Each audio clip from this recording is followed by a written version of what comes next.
Hey everyone, welcome to my newsletter. This is part of 1980s newsletter. I wanted to share last time this visual resume I created. Now we are in a world where we cannot physically hand out things to other people, and so we need to adapt ourselves to some digital tools. In my previous newsletter, I mentioned Miro, and I want to spend a little bit of time giving you a quick tutorial overview before you decide whether it's the right tool for you. Now, Miro is a virtual whiteboard. Think of it as an infinite whiteboard.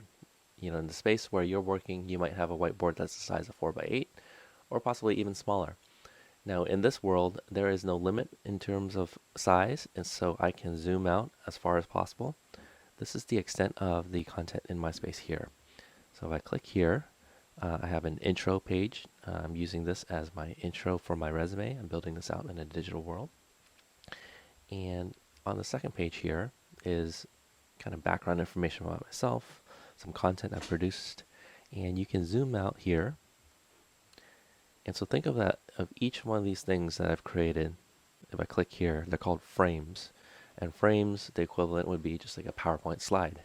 So each one of these slides are now ordered over here in the slides order. They call it a frame, but in PowerPoint world, we call it slides order. And so there's a frame that's over here and a frame that's over here. And that's how I embedded two frames, and that creates that zoom in, zoom out effect, similar to Prezi if you've used that before. And also using two of my fingers, I can zoom out, or whatever tool you're using here. There's a navigation tool here to go zoom in, zoom out, and depending on whether you're in a Mac or PC, these controls will be slightly different. And so what I did was I framed everything into little frames, and so that enables the audience a method to navigate through my board. In the absence of that, they're blindly kind of zooming around and looking at things, which is perfectly fine. But if you're looking for a certain topic, like I wanted all the information about change management, I can click on this, and it goes to a virtual whiteboard, a frame in this case. I've embedded some YouTube videos, and so if I click play here, it actually will open up on YouTube. And now it's playing some content. So you can embed all kinds of awesome and amazing content. I don't have any on this board right here, but down here, this is what a link to a website looks like.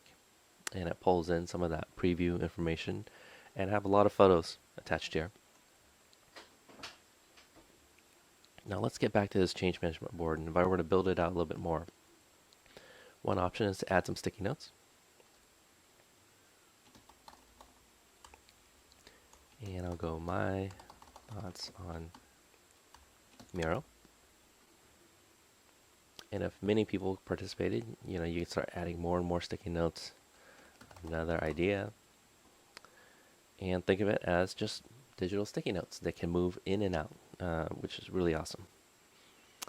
Now, as a graphic facilitator, I love this drawing set tool here. And so I don't have my iPad right now, but normally I can access this on my iPad. And I can pick a pen tool, and I can circle these objects. And so we were doing a session.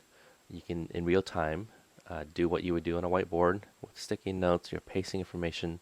So really think of this as a whiteboard, except you're no longer constrained by limitations of a physical world.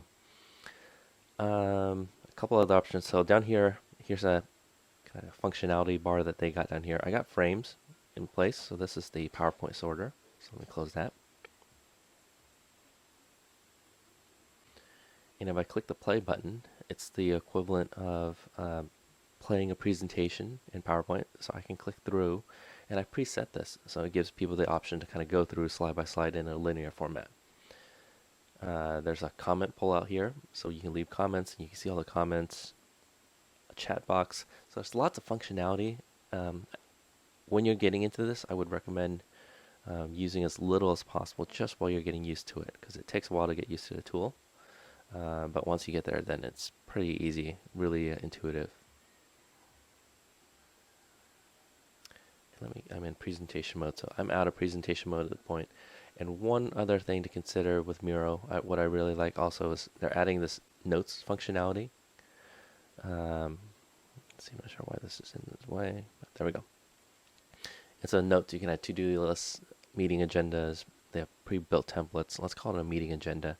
And so what's awesome is if you are getting ready to go through this right here, you can do a meeting agenda. And because this is a collaborative tool, someone could be keying in the agenda notes, taking notes over here.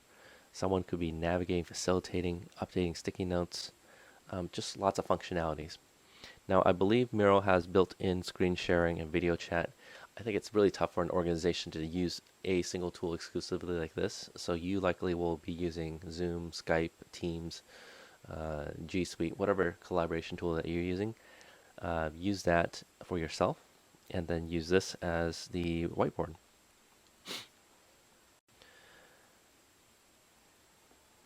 Now, I gave you a quick walkthrough of this tool. I think play around with it. Go to Miro, Miro.com. It's a really cool tool to use. As I mentioned earlier, I do recommend at this point, everyone is probably using some sort of video chat option, probably Zoom, Microsoft Teams, or G Suite, whatever you're using, that has screen share capabilities. So again, I would screen share this, have Miro in the background, someone's facilitating the navigating, moving around. That is your starting entry point. So most people, without learning a new tool, just have one person that is your super user that's really good at Miro. That is your virtual whiteboard facilitator. It's no different than what you would do in a real world, where you'd have someone up in the whiteboard putting sticky notes up. Just imagine a meeting where people now, everyone's coming up and putting their own sticky notes.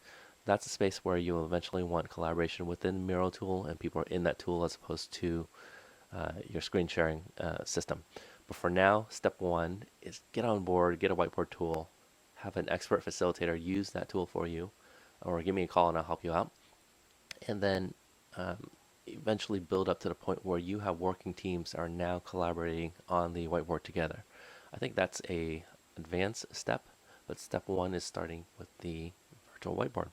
Hey, thanks for joining this video. I hope this helped you get a sense of how the tool works, and definitely continue to subscribe, share this newsletter with someone that might like it. I appreciate it very much.